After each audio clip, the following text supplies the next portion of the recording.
Hello guys, welcome to my YouTube channel and welcome to another useful tutorial video for your Windows PC. And today I'm going to show you how you can download and install PyCharm on your Windows for free. So without any delay, let's start the video. Before I start the video, I'm going to tell you that before downloading PyCharm, you have to install Python. If you don't know how to install Python, I will leave a link on the description. You can see the video and install it on your PC. So let's begin the video. First of all, go to your browser here, and here on the search option, search PyCharm and go. And now here you can see their official website, JetBrains. Just click the first link here. And now on top of the website, you can see the option download. Click the option download here. And here you can see PyCharm Professional. You can download it for a 30 days trial. After 30 days, you have to pay for it, but we are gonna download the free version. So to download it, scroll down, and here you can see PyCharm Community Edition. This is the free option. To download it, just click the download option here. And as you can see, it's already starting downloading, but I already downloaded it. So I'm gonna go to the folder, and here is my exe file.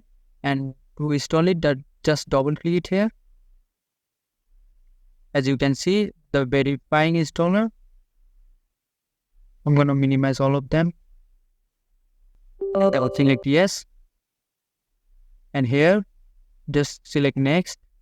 And this is the destination folder. You can change it, but I recommend you to leave it as default. And you will require 1.5 GB of storage. Now click next. And just select, if you want to create desktop shortcut, just select here, and also open folder as a project.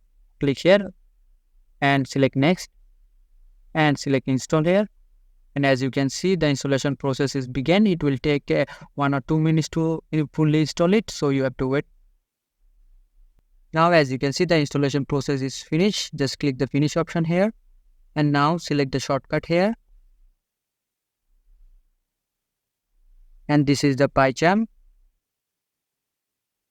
Importing PyCharm settings. Just click OK. I'm not going to import any project right now. And this is the interface of the PyCharm. Now you can click here to add new project and open the existing project. So this is the video. I hope this video helps you. And if this video does help you, please consider subscribing to my channel, and I will catch you guys in the next video.